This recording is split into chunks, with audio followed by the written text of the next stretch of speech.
नमस्कार, मैं हूं अनुपम मिश्रा और आज हम जिस विषय पर चर्चा करने के लिए हैं वो चर्चा बहुत महत्वपूर्ण इसलिए भी है क्योंकि इतिहास को लेकर के तमाम सारी चीज़ें ऐसी हैं जिनको लेकर बहुत सारे मतभेद हैं, जिनको लेकर सियासत का दौर है, जिनको लेकर तनाव बरकरार है।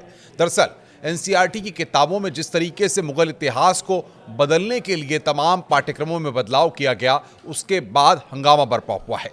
कई पाठ्यक्रमों में बदलाव कर दिया गया है और कई पाठ्यक्रमों में बदलाव किया जा रहा है। माना यह जा रहा है कि बाबर, औरंगजेब, शिवाजी या और उस समय के जो भी लोग जुड़े रहे हैं, उनके वक्त की चीज़ों को लोगों को किस तरीके से जानना है और उस वक्त क्या हुआ था, किस तरीके से उस समय चीज़ें पाठ्यक्रम में शामिल की गई और उनमें अब ये बदलाव क्यों किया जा रहा है, इन सब को जानने के लिए हमारे साथ बातचीत करने के लिए शोधकर्ता नीरा मिश्रा जी हैं। मैडम, बहुत बहुत स्वागत है आपका।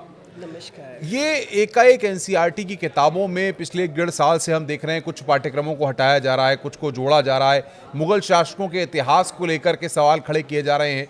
ये क्यों हो रहा है एकाएक? ये इसलिए हो रहा है कि जब हम अपने भारत के आज़ाद भारत के बारे में बात करते हैं तो हमें भारत का एक संपूर्ण इतिहास बताना बच्चों को ज़रूरी है। अब वो संपूर्ण इतिहास जब हमारी 1947 के बाद किताबें बनी उसमें वो नहीं था। स्पेशली जब इंदिरा गांधी का रूल था तो एनसीईआरटी की किताबों में बहुत ज़्यादा संशोधन करके और इस तरह से इतिहास बनाया गया कि सिर्फ एक पर्टिकुलर कम्युनिटी, जैसे कहते हैं, सिर्फ मुगल्स को ही हाईलाइट करा गया, लेकिन जो बाकी उस समय के राजा थे उस परिप्रेक्ष्य में उनको नहीं बताया गया। तो उस समय इतिहास छुपाया गया था? उस समय इतिहास को छुपाया ही गया था। और छुपाया क्या, इतना तक छुपाया गया था कि जिन लोगों ने इसको लाने की कोशिश करी थी उनको कमिटी से हटा दिया गया था। ये 2 बार हुआ। नेहरू जी के टाइम पे आरसी मजूमदार को हटाया गया, तब उन्होंने अपनी किताब लिखी, 3 बुक्स लिखी, the history of freedom struggle, जिसमें उन्होंने सही इतिहास को लिखा। उसकी वजह से आज हम जानते हैं कि हमारा क्या सही तो इतिहास मतलब आपने और हमने और तमाम जो लोग हैं, जो लोगों ने कई पीढ़ियों से जो किताबों को पढ़ा है एनसीईआरटी की, या जिस इतिहास को हम लोग पढ़ते हुए आए हैं, जिस ईस्ट इंडिया कंपनी की हम बात करते हैं, जब तमाम विभाजन की हम बात करते हैं, उसमें बहुत सारे फैक्ट्स गलत हैं, आपका कहना है? फैक्ट्स गलत भी हैं और फैक्ट्स को छुपाया भी गया है। जो सही तथ्य हैं उनको छुपाया गया है और जो नहीं सत्य है उसको बताया गया है। और उसको न सिर्फ किताबों में बताया गया है लेकिन धरातल पे भी उसको डेवलप करने की थ्रू एएसआई कोशिश करी, थ्रू इंटैक कोशिश करी। लेकिन उदाहरण मैं बताती हूँ आपको। अकबर के बारे में समझ लीजिए। अकबर के बारे में कहा जाता है अकबर द ग्रेट मोगल्स के नाम से कहा जाता है। उन्होंने क्या चीज़ ग्रेट करी ये अभी तक किसी को नहीं मालूम है। ग्रेट क्या करा उन्होंने? उनको जिसको इन्फिडेल काफिर बोलते हैं, काफिरों को मारा, उनके सर की पहाड़ खड़े करे, उन्होंने ज़बरदस्ती कन्वर्ट करा, उन्होंने जजिया लगाया, इन सब चीज़ें करी। उन्होंने ज़बरदस्ती लोगों के ऊपर इतना ज़्यादा आक्रमण करके इतना ज़्यादा विध्वंस करा हमारे देश का और लूटा उसको। एक और बड़ा इंटरेस्टिंग इतिहास है कि आपने पुराना किला का नाम सुना होगा, जिसको हम लोग सदियों से पुराना इंद्रप्रस्थ किला जानते थे। लेकिन 1926 की जो एएसआई की रिपोर्ट है उसमें लिखा है पुराना इंद्रप्रस्थ पांडव किला, लेकिन इन्होंने उसको चेंज करके सिर्फ पुराना किला कर दिया। साथ साथ उसके अंदर जो इंस्क्रिप्शंस मिली थी मंदिरों की, उसको भी नहीं किसी को नहीं बताया। लेकिन टेक्स्ट बुक्स में ये नहीं आया। टेक्स्ट बुक्स में क्या आया है, इस समय जो बदलाव आया है टेक्स्ट बुक्स में, वो सही मुगलों ने क्या अच्छा करा और क्या बुरा करा, ये दोनों चीज आनी चाहिए। लेकिन सवाल यहाँ पर ये जो बात अच्छा किया, ये 2 किताबें हैं, 7th और 8th स्टैंडर्ड्स की हैं। जी। कई किताबों में बदलाव किए गए, कई किताबों में कुछ चैप्टर्स को, देखिए एक चीज़ होती है कि आपने चैप्टर्स को लिया और उनको मॉडिफाई किया, या फिर उनको जो कंटेंट है या जो उसमें लिखा हुआ है उसको आपने मॉडिफाई करके जो सही चीज़ है वो लोगों के सामने लेकर के आए। आप जैसा कि कह रही हैं कि जो इतिहास उस समय पढ़ाया गया है, लोगों को जो जानकारियाँ दी गई वो सही नहीं थी या उनको गलत तरीके से रखा गया था। अब जो इसमें पाठ हैं उनमें से कई पाठों को हटा दिया कि ये बच्चों के मतलब पढ़ने योग्य नहीं है, इसको ये माना जाए, या फिर वो इतिहास में गलत तथ्य के तौर पे अर्जित थे। जी, 2 बातें हैं इसमें। जब हम किसी को इतिहास पढ़ाते हैं और इतने महान देश की इतना प्राचीनतम इसकी जो हमारे इतिहास है उसके बारे में हमें उसको पूरा व्यापक रूप से बताना चाहिए। अब हम सिर्फ मोगल बताएंगे तो 2 काम हुए हैं इन किताबों में। पहला काम ये हुआ है कि जो क्षणों के लिए आए थे और जिन्होंने बहुत ज़्यादा विध्वंस करा, उसको तो इनफैक्ट सल्तनत का तो बहुत ही कम कर दिया है, वो पूरा का पूरा चैप्टर्स हटा दिए गए हैं, क्योंकि हम ये दिखाना चाह रहे थे कि उस समय और भी तो राजा थे, उस समय हिंदुओं ने क्या क्या करा, कितनी तरह की उनकी योजनाएं क्या थी, कितनी लड़ाइयाँ उन्होंने लड़ी और जीती, तो उन्होंने किस तरह से मुग़लों को परास्त भी करा, ये सब चीज़ हटा दी गई थी। तो अभी जो चेंज आया है उसमें दो चीज़ मैंने बताया, एक तो ये है कि व्यापक रूप से सिर्फ मुगल न रख के उन्होंने बाकियों के बारे में भी इसमें शामिल करा है कि मराठास ने क्या किया, सिख लड़ाई हुई उसका क्या हुआ, ये सब बताया। दूसरी इम्पॉर्टेंट चीज़ है कि जो इन्होंने जो ये चीज़ लिखी है मुगलों के बारे में, जो सही तथ्य लिखे हैं वो मुगल की किताबों से, चाहे वो अकबरनामा हो, आईने अकबरी हो, चाहे वो हुमायूं नामा हो, उनकी किताबों से कोट करके लिखा गया है। तो उनके बारे में सच्चाई को सामने लाया गया है। ये नहीं कहा गया है कि अकबर ओनली ग्रेट था। अकबर ग्रेट हो सकता था, लेकिन उसने जो अनग्रेटफुल काम किया वो भी तो हमें बताना है ना। जब हम इतिहास सच्चाई पे टिकता है, अगर आप झूठा इतिहास कब तक पढ़ाओगे लोगों को। प्रॉब्लम क्या है कि 3 जनरेशन हमारे एक गलत इतिहास को पढ़ के अपने देश की संस्कृति, अपने देश के इतिहास, अपने देश के गौरवशाली जो हमारे राजा थे उनका कंट्रीब्यूशन नहीं जानते हैं। किस तरह के हमारे मंदिर बने, किस तरह के हमारे दिल्ली में कुतुब में जो हमारा नक्षत्र मंदिर है, जो एस्ट्रोनॉमी पढ़ाई जाती थी, जिसको आज आप कुतुब मीनार के नाम से जानते हैं, ये सब किसी को मालूम है। तो जो बदलाव लाए हैं ये बिल्कुल सही बदलाव है, क्योंकि जब तक आप अपने देश की प्रॉपर हिस्टोरिकल वेल्थ जिसको हम कहते हैं, ऐतिहासिक विरासत को एक हर बच्चे को अच्छी तरह से नहीं बैलेंस करके नहीं बताएंगे, तब तक उसका मानसिक उसका कहते हैं ना कि एक अपने देश के प्रति जो जानकारी के साथ साथ मान सम्मान जो देश के प्रति होता है, उसकी जो भावना देश के प्रति होती है, वो भी तो जागरूक होनी है। तो क्या ये माना जाए आपकी बातों से, ये सारे फैक्ट्स को देखने के बाद, कि भारत का जो इतिहास लिखा गया या जिस तरीके से इतिहास की किताबों में वो वर्णन है, ये पश्चिमी सोच के तहत लिखा गया या फिर इसमें गलत तथ्यों के आधार पर चीज़ों को रखा गया, और भारत में जिन चीज़ों को अब बदलाव के तौर पर लेकर के आया जा रहा है या जिन चीज़ों को हटाया जा रहा है, वो एक नया दौर है, नया बदलाव है? नहीं, नया बदलाव नहीं है, सही चीज़ को उजागर करा गया है, पहली बात। आपका दूसरा क्वेश्चन, पहला क्वेश्चन जो है आपने कहा कि अंग्रेज़ों के हिसाब से, अंग्रेज़ों ने तो ये इतिहास नहीं लिखा। 1947 के बाद आरसी मजूमदार जो हमारे उस समय के सबसे टॉलेस्ट हिस्टोरियन से, उन्होंने नेहरू जी को अप्रोच करा था कि अब हमको अपना इतिहास अपने हिसाब से लिखना है, हमें अंग्रेज़ों के हिसाब से नहीं जाना है। लेकिन वो कमेटी बनी, उन्होंने जिस तरह से उसको पेश करा कि हम 600 साल से अपनी आज़ादी की लड़ाई लड़ रहे हैं और हमने इतनी सारी लड़ाइयाँ लड़ के अपनी आज़ादी को कायम रखने के लिए अपना पूरे देश में एक जो आंदोलन चल रहे थे उनको बताया। उन्होंने उनकी बात को नकार करके, हमारे 5 मिनिस्टर बने मुस्लिम, वो लोग चाह रहे थे कि एक पर्टिकुलर तरह का नैरेटिव चलना चाहिए कि अब आपको मालूम है कि जो पहले हमारे एजुकेशन मिनिस्टर थे वो मदरसा से निकले हुए थे और वो भारतीय नहीं थे। वो आए हुए थे 1906 और 7 में, उनके फादर अरेबिया से यहाँ आए थे, तो वो उनको आपने एजुकेशन मिनिस्टर बना दिया। उसके बाद नूरुल हसन हो या तो क्या हम लोग भारत को सही तरीके से नहीं जान रहे थे? हम लोग भारत को जानते ही नहीं थे। हमने भारत को नहीं जाना। हमने एक इस तरह से हमें बताया गया कि भारत टुकड़े टुकड़े में बड़ा था। भारत टुकड़े में नहीं बता, हमारे पास रियासतें थी, हमारे पास बहुत सारे राजा थे, लेकिन जो उनको कंबाइनिंग, उनको जो जोड़ के रखता था वो हमारा भारतीय इतिहास और भारतीय कल्चर, चाहे वो द्वापर का इतिहास हो, चाहे त्रेता का हो, चाहे वो कलयुग का इतिहास हो, उसने सबको जोड़ के रखा था। हम में मतभेद थे, लेकिन मतभेद में हमारे जो एक तरह के सांस्कृतिक जो जुड़ाव था वो हमारा एक देश था, उसके बारे में कुछ नहीं। तो जब लड़ाई हुई है, जब हमारे पास आक्रांता आए, तो सबने मिलकर लड़ाई करी। ये नहीं है कि सिर्फ मराठा ही उठे थे, बहुत साउथ के हो, नॉर्थ के हो, पंजाब से हो, सिख लोग हो, मतलब सबने प्रोटेस्ट करा। तो वो चीज़ हमारे को पढ़ाई नहीं गई। जहाँ इतिहास की बात होती है, इन किताबों को हम देखते हैं, उस बीच में एक सबसे बड़ी बात निकल करके आती है, हम औरंगजेब का जिक्र सुनते हैं या फिर अकबर की बात करें या बाबर की बात करें। इन सब मुगल शासकों को लेकर के बहुत सारी थ्योरी हैं। कुछ लोग कहते हैं कि ये आक्रांता बड़े क्रूर थे, इनका तानाशाह के तौर पे थे।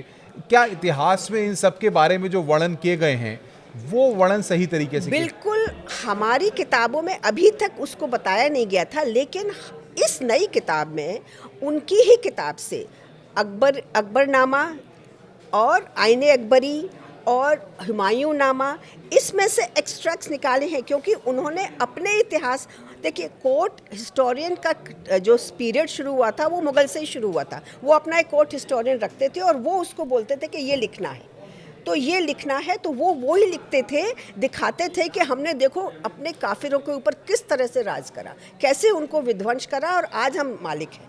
तो वो चीज़ उनकी किताब से कोट करके करी गई है। लेकिन जहाँ अकबर ने अच्छा करा, जैसे कि हमारे पंचतंत्र है, हमारी रामायण है, महाभारत है, इसका उन्होंने ट्रांसलेशन पर्शियन में करा के आम लोगों तक उसकी जानकारी दी। इबादत खाना में फतेहपुर सीकरे में वो हमने मेंशन करा कि उसने ये अच्छा काम करा। उसने बाद में चल के थोड़ा बहुत कोशिश करी कि वो सारे राजपूतों को एक साथ ले आए, लेकिन वो भी राजपूतों को उसने लिखता है अपनी किताब में कि मैंने इस तरह से स्ट्रैटेजी करी है कि उनको हमारी बात माननी पड़ेगी, उनको अपनी बहनों को, अपनी बेटियों को हमको देना पड़ेगा।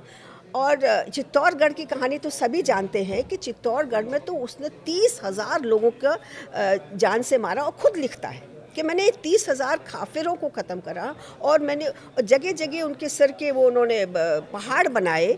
और महिलाओं, इसका जिक्र था इस बात का? इसका जिक्र उसकी अपनी किताब में है, और वही चीज़ इसमें लिखी गई है कि वो खुद कह रहा है कि मैंने ये करा।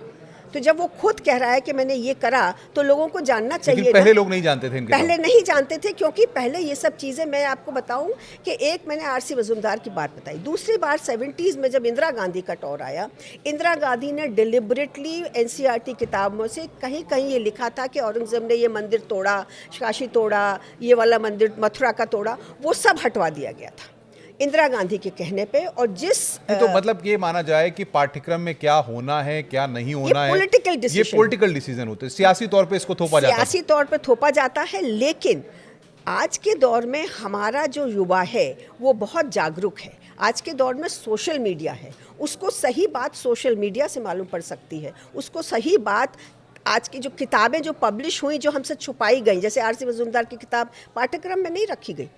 अभी ये जो केस हुआ यहाँ पे, देखिए कलकत्ते में एक केस हुआ अभी कि क्वेश्चन आया कि एक डीएम को मारा, कितने टेररिस्ट ने मारा, वो हमारे फ्रीडम स्ट्रगल वाले लोग थे। तो मैंने कहा जब आपका प्रश्न ये इसलिए हुआ कि आपकी किताब में गलत चीज़ लिखी है कि आप अपने फ्रीडम वालों को आप कह रहे हो कि टेररिस्ट हैं। तो जो पॉलिटिकल डिस्पेंसेशन की गाइडेंस पे ही लिखा जाता है, लेकिन आज के ज़माने में हम उसको नहीं। लेकिन सबसे बड़ी बात यह है कि इतने सालों बाद एकाएक इस तरीके का परिवर्तन सहज नजर नहीं आता है। देखिए एकाएक नहीं है, ये आवाज़ उठ रही है लास्ट 20 सालों से, लेकिन किसी ने हिम्मत नहीं करी, किसी ने हिम्मत नहीं करी कि इस चीज़ को लाया जाए। इतना प्रेशर पड़ा है गवर्नमेंट के हम सबका, क्योंकि हम लोग तो सब चीज़ सही दिखा रहे हैं कि आप कैसे लोगों, मेरी तो मतलब लड़ाई तक यहाँ लेफ्टिनेंट गवर्नर से हो गई थी, जो अनिल बैजल साहब से, बोले मुगल द ग्रेट थे। मैंने कहा आप मुझे 2-3 चीज़ बता दीजिए उन्होंने ग्रेट करी। औरंगज़ेब के बारे में सब जानते हैं कितना क्रूर था, जजिया लगाया मंदिरों को, और जो भी उन्होंने किसी मंदिर को जो दिया दान, वो इसलिए दिया कि उनसे एवज में कुछ लिया। अच्छा, एक सवाल थोड़ा सा इससे इतर है, इतिहास में या तमाम जगहों पे जब वर्णन होता है, हम ताजमहल को पढ़ते आए हैं, ताजमहल के बारे में भी इतिहास है, तमाम जो मस्जिदें हैं, मॉस्क्यूज़ हैं, उनके बारे में, टेम्पल्स के बारे में पढ़ते आए हैं। क्या जिस तरीके से तमाम जगहों पर इनको लेके अलग अलग तरह की थ्योरी, सोशल मीडिया पर अलग अलग तरह के संगठन जो है इनको लेकर जो बातें रखते हैं, आपको लगता है कि ताजमहल नहीं है, तेजो महल है, तेजो महल कहा जाता है उसको? देखिए ऐसा है, हमको लगता है क्या नहीं लगता है वो फैक्ट नहीं है, फैक्ट वो है जो वहाँ है। फैक्ट ये है कि उस जगह को खोल के दिखाने के लिए कोई हिम्मत क्यों नहीं करता।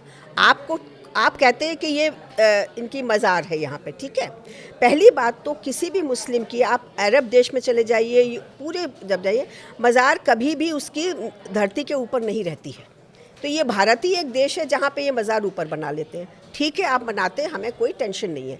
लेकिन आपको ताजमहल खोल के लोगों को दिखा दीजिए, उसका पूरा नीचे का हिस्सा दिखा दीजिए। अगर वहाँ पे कुछ नहीं है तो कुछ नहीं है, तो आप ही तो उसको बंद करके ही तो कंट्रोवर्सी होती है कि आप इसको छुपाने की कोशिश करते हो। और जहाँ जहाँ मस्जिदों का सवाल है, इन सब चीज़ का सवाल है, बहुत सारी जगह कुछ था ही नहीं। पुराना किला में तो नहीं था ना, वहाँ तो 2 इंस्क्रिप्शन मिली हैं जहाँ मंदिर थे, राजा भोज के मंदिर थे। कहाँ मतलब मंदिर थे कहाँ तक, हमें 18th century, 14th century, 15th century सब जगह इंस्क्रिप्शंस मिली हैं पूरी दिल्ली में जहाँ मंदिर थे।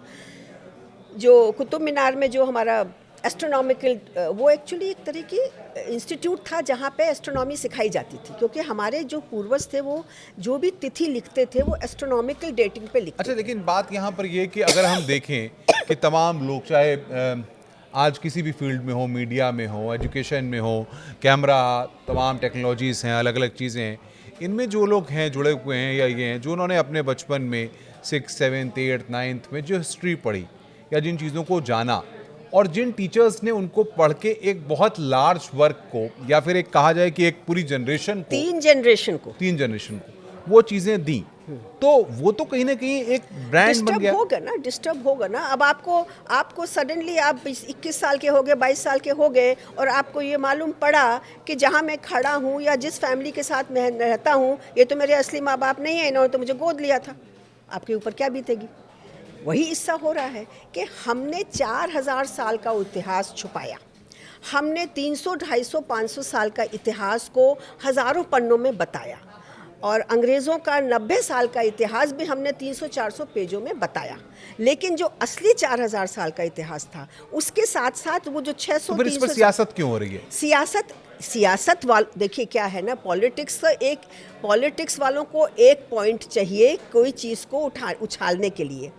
अब एक प्रॉब्लम ये है कि जब हमारा राइट टू एजुकेशन था एक्ट, उसमें से आपने गुरुकुल और मदरसों को हटा दिया, ठीक है। अब गुरुकुल और मदरसों में इतिहास पढ़ाएं या नहीं पढ़ाएं कोई देखने वाला नहीं है, कोई राइट टू एजुकेशन उस पर लागू नहीं है, तो मदरसों पे ये पढ़ाया नहीं गया। अब बाकी स्कूलों में जब पढ़ाया गया और गलत पढ़ाया गया तो आपको एक्सेप्ट करना पड़ेगा उसको।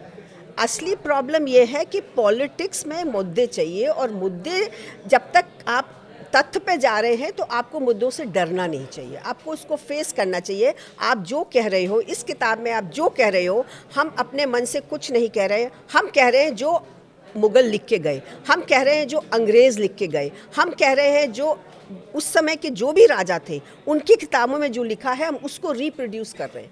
हम अपने आप इतिहास बना नहीं सकते हैं, हमें इतिहास को जैसा हुआ उसको दोहराना है। लेकिन सरकार, भारतीय जनता पार्टी की सरकार देश में है, एक लंबा वक्त हो गया सरकार को। अगर इस तरीके से पाठ्यक्रम में जो बदलाव हो रहा है, क्योंकि कई बार ये होता है कि जब आप किसी पर रिसर्च करें या तमाम चीज़ों को करें तो वो चीज़ें ग्राउंड से निकलती हुई दिखती हैं, तो आपको लगता है कि जैसे अकबर या और जो तमाम लोग उस वक्त शासक रहे या उनके बारे में जो चीज़ें पढ़ी जाती हैं, उनको लेकर जो मतभेद हैं या उनको लेकर कम्युनिटी वाइज चीज़ों को फ्रैक्शन देखने को मिलता है कि कुछ कम्युनिटीज़ कहती हैं कि नहीं ये ऐसा है, कुछ कम्युनिटीज़ उसको इस तरीके से देखती हैं, पॉलिटिशियंस दूसरी तरीके से देख रहे हैं, सोशल वर्कर दूसरी तरीके से देख रहे हैं।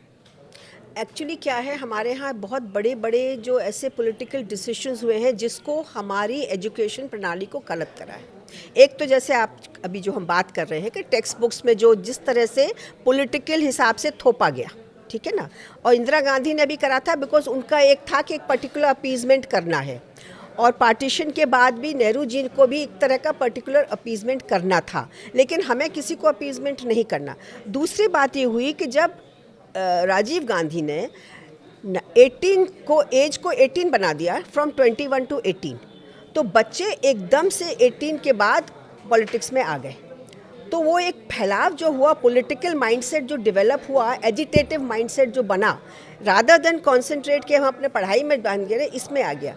और तो वहाँ से ये सारी की सारी चीज़ कहते हैं ना, मल्टीफोल्ड मल्टीप्लाई होती गई और फैलती गई। तो असली प्रॉब्लम हमारा है पॉलिटिकल एजेंडा। अब आप बीजेपी को क्यों ब्लेम कर रहे हो? बीजेपी हो या कोई भी सरकार हो, अगर वो सरकार सही चीज़ आपको लेके आ रही है और बता रही है, अगर हमें मानना चाहिए कि ये हुआ, हम जानते हैं ये हुआ, हम छुपा रहे थे, अब वो सामने हमने कर दिया। हम बुर्का पहन के कब तक बैठे रहेंगे? हमने बुर्का, बहुत सारी लड़कियां हैं जो बुर्का नहीं पहन, हम पर्दा में थे, हम पर्दा में क्यों गए थे, है ना? तो हमने पर्दा हटा दिया। अगर हमने पर्दा हटा दिया और आपको सही चीज़ बता दी, तो इसमें ये हमको खुश होना चाहिए कि आज का युवा मैच्योर है, आज के युवा के पास बहुत सारे संसाधन हैं सही जानकारी को इसको क्रॉस चेक करने के लिए, इसलिए इसमें बहुत अच्छी मतलब आपका तरीके मानना से है कि जो सच है वो अब जो लोगों के सच सामने को सामने आया और सच को तथ्य जो उनके अपनी किताब में लिखे गए वो उसमें डाले गए हैं, जिसको डाउट है वो मतलब cross आपको check लगता है कर कि ले। आने वाला जो वक्त है, क्योंकि जी। अब आखिरी दौर में ये चर्चा है जी। कि आने वाला जो वक्त है, चाहे मराठाओं का इतिहास हो, चाहे और जो चीज़ें हैं, चोल राजा है, मराठा हाँ। राजा, सिख, आपको मालूम है यहाँ पे जो लड़ाई हो रही थी दिल्ली में, सब कहते हैं कि हमने मुगलों से अंग्रेजों ने वो लिया, लेकिन उसके पहले तो अंग्रेजों से कौन लड़ रहा था? सिख लड़ तो रहे अभी थे, इतिहास मराठा और लड़ बदला रहे थे। जाएगा। बदलना चाहिए मेरे हिसाब से, तो सही हिसाब अभी बदलना अभी चाहिए। बहुत कुछ इसमें बदलना बाकी है। ये तो पॉइंट 1 है, ये तो वॉल्यूम 1 है, इसका वॉल्यूम 2 भी आएगा जिसमें और विस्तार से और भी चीज़ें, जो देखिए हम नहीं कह रहे हैं बदला जाएगा, हम कह रहे हैं वो चीज़ बताई जाएगी, सच सामने लाया जाएगा। जो वो बताई जाएगी जो छुपाई गई चलिए, सच को। बहुत और बहुत कोई- शुक्रिया जी, आपका जी। नीरा मिश्रा जी हमारे साथ Thank you, जुड़ने के thank लिए। you so much. तो शोधकर्ता नीरा मिश्रा जी ने तमाम फैक्ट्स को सामने रखा। उन्होंने बताया कि किस तरीके से जिन किताबों को हम घरों में बच्चे को पढ़ते हुए देखते हैं, आज से पहले ये किताबें भले ही इतनी मोटी नहीं हुआ करती थी, ये भी एक सच्चाई है। उस ज़माने में ये किताबें बहुत छोटी पन्नों की हुआ करती थीं, और अब यहाँ पर भले ही इन किताबों को थोड़ा सा विस्तार दिया गया है, लेकिन सबसे बड़ी बात यह है कि इसमें जो चीज़ें अब सामने लाई गई हैं वो सवाल ज़रूर खड़े करती हैं। सियासत भी होती है, तनाव भी होता है, लेकिन ये कहा जा रहा है कि असली इतिहास या इतिहास के सही पन्नों को टटोल करके युवा पीढ़ी को बताना बेहद ज़रूरी हो चला है। नमस्कार।